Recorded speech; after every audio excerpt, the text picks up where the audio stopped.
Sicil and Sebastian discovered something truly special together, a passion for making the world a better place.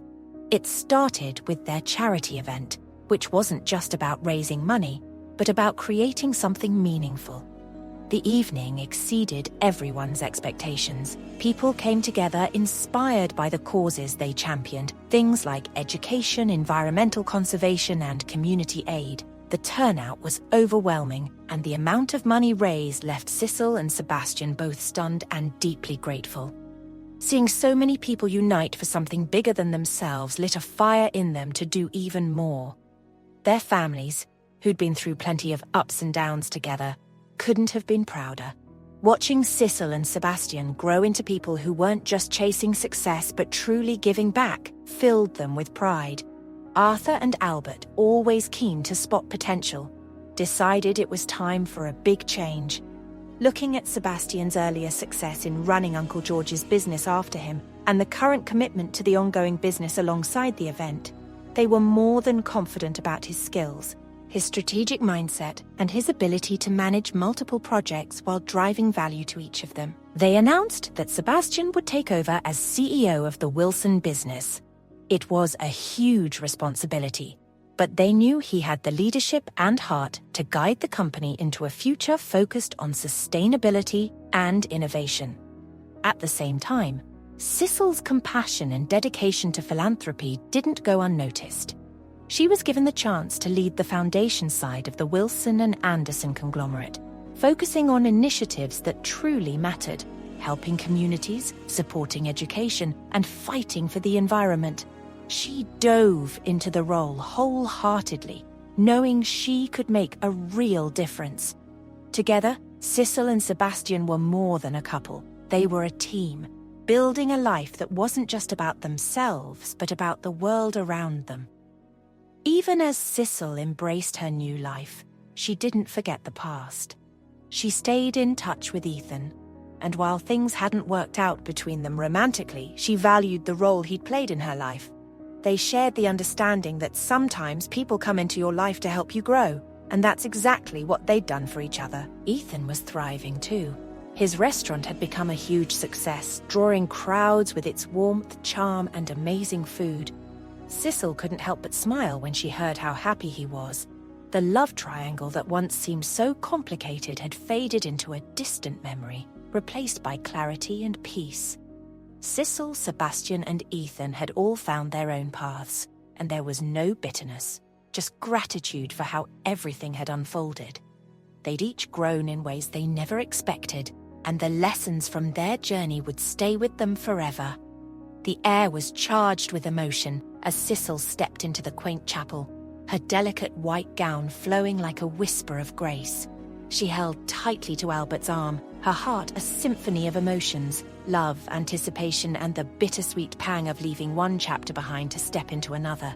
The soft melody of 1,000 years wove through the air, a promise of forever whispered in every note, wrapping around her like a gentle embrace. With each step down the aisle, Sicil felt as though she were walking on the threads of time, bridging her past with the radiant future awaiting her. Familiar faces filled the pews: Lily, Tia, Alex, Olivia, Rose, and so many others, all beaming with joy. But it was when her gaze locked with Ethan's that her heart caught in her chest. Standing in the front row beside her family, his eyes held a warmth and encouragement that spoke volumes, silently reassuring her that she was exactly where she was meant to be. His subtle smile offered a tender farewell to what once was, and a blessing on what was to come. As Sicil approached the altar, her breath hitched at the sight of Sebastian waiting for her.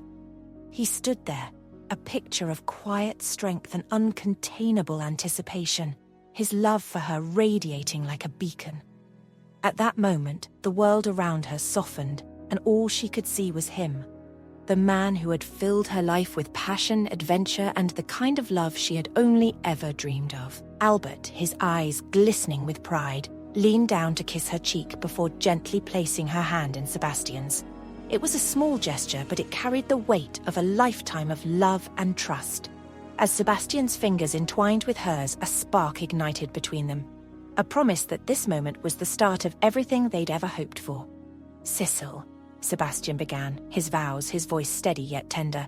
"My partner in mischief, my first love and my last. From playground shenanigans to our teenage adventures, you've been the constant in my life. The reason for my laughter, my strength when I faltered. Today I promise to treasure every part of you, to embrace your quirks and celebrate your brilliance. With you, I feel unstoppable. I vow to protect your heart fiercely and love you endlessly, to create a life filled with adventure and joy by your side. You are my heart, my home, my everything." Sicil's eyes shimmered with unshed tears as she spoke, her voice soft but unwavering. "Sebastian, my fellow dreamer and my eternal partner in crime, you filled my days with laughter, warmth, and boundless joy. From the moment you walked into my life, you've made it an adventure worth living. Today, I promise to keep that spark alive, to be your partner in all things, your biggest fan and your greatest ally. Together, we'll write a love story that's ours alone, filled with passion, resilience, and endless wonder. With all that I am, I vow to love you, to fight for you, and to stand by you in this beautiful, unpredictable journey of life." As their vows ended, Sebastian cupped her face, his eyes searching hers as if memorizing every detail. When their lips met in a kiss, it was slow, deep, and filled with the kind of love that could move mountains. The chapel erupted into applause, the cheers of their loved ones filling the sacred space with joy. Setting off on a solo trip felt like the beginning of something transformative. Losing Sicil to Sebastian had left him adrift, smiling for the world while loneliness gnawed at him in private. When Sebastian handed him the keys to his prized yacht, suggesting he take it to explore the depths of the sea while they departed for their honeymoon, Ethan saw an opportunity, not to escape, but to find himself amidst the vast, uncharted waters. The journey began like a dream. The sea stretched out before him, an endless expanse of blues and silvers shimmering under the sun. Each sunrise painted the horizon with fiery oranges and delicate pinks, as if the universe itself conspired to renew him. Pods of dolphins danced alongside the yacht, their joyful leaps echoing the freedom he sought. By evening, golden sunsets bathed the waves in warmth, wrapping him in a sense of wonder he hadn't felt in years. It was everything Ethan had imagined and more, a symphony of peace and beauty, a perfect canvas for introspection and healing. But the sea, like life, was unpredictable, and its beauty was merely a veil, concealing the storm that lay ahead. On the fourth evening, a chill wind swept over the deck, the calm replaced by an unsettling stillness. Ethan glanced up to see the first ominous streaks of dark clouds clawing across the horizon. "This doesn't look good," he muttered, his voice swallowed by the growing winds. The sea began to shift beneath him, small ripples swelling into restless waves. He tried to convince himself it was just a passing storm, but as the wind howled louder and the first flash of lightning illuminated the monstrous clouds, fear clawed at his chest. The storm was no fleeting tantrum, it was a full-scale assault. "Come on, Ethan, you've got this," he told himself, gripping the wheel tighter as the first violent wave slammed into the boat. "Stay calm, you can handle this." But the storm didn't listen. The once majestic sea turned feral, waves towering like beasts ready to devour him. Rain lashed at him with unrelenting fury, and the deafening roar of thunder felt like a cruel laugh echoing through the chaos. His boat groaned under the onslaught, the wooden hull cracking ominously. "Damn it! No, no, no!" he yelled as the engine sputtered. He frantically twisted the ignition, his heart pounding in his ears. "Not now! Not now!" The engine died with a shudder, leaving him at the mercy of the storm. Lightning split the sky again, illuminating Ethan's terrified face as he screamed into the void. "Why? Why now?"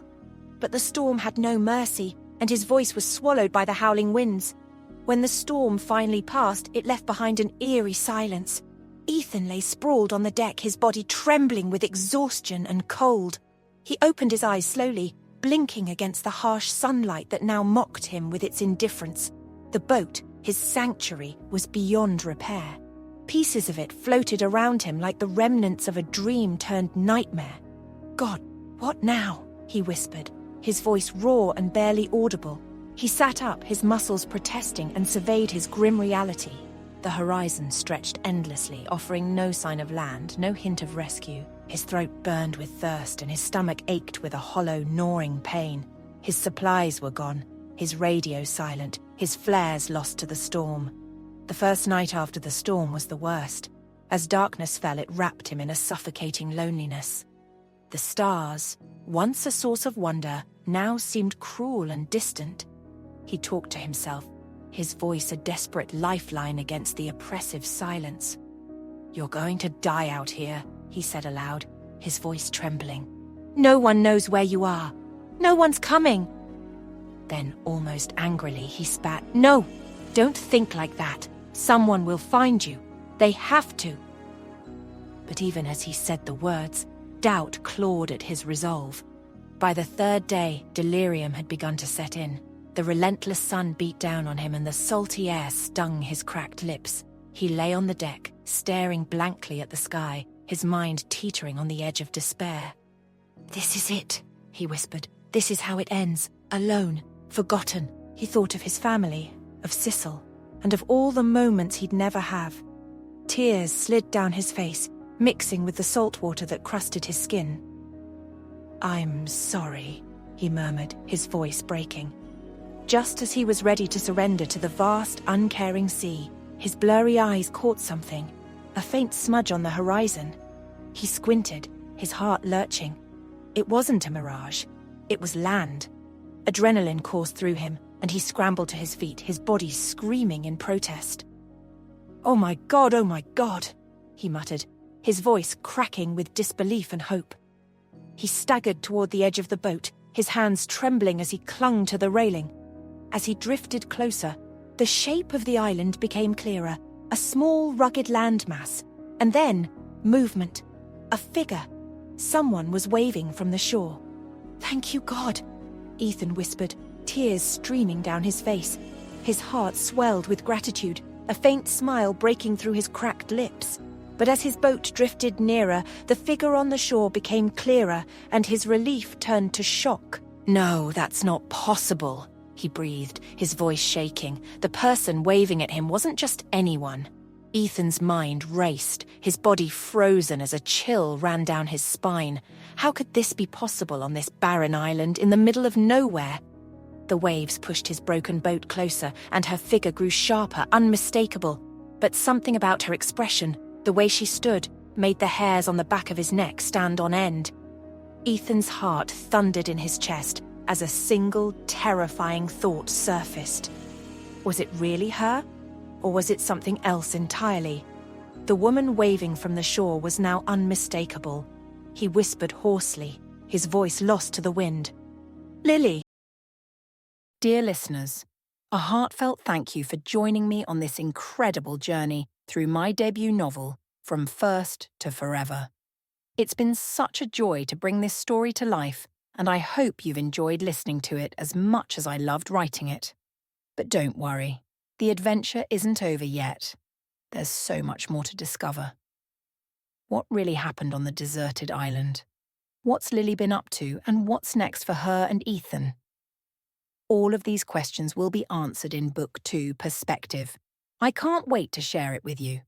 If you haven't already, be sure to subscribe to my channel, KoRaVerse, so you don't miss any updates and stay tuned for more exciting chapters ahead. Thank you for being part of this journey, and as always, lots of love from the KoRaVerse.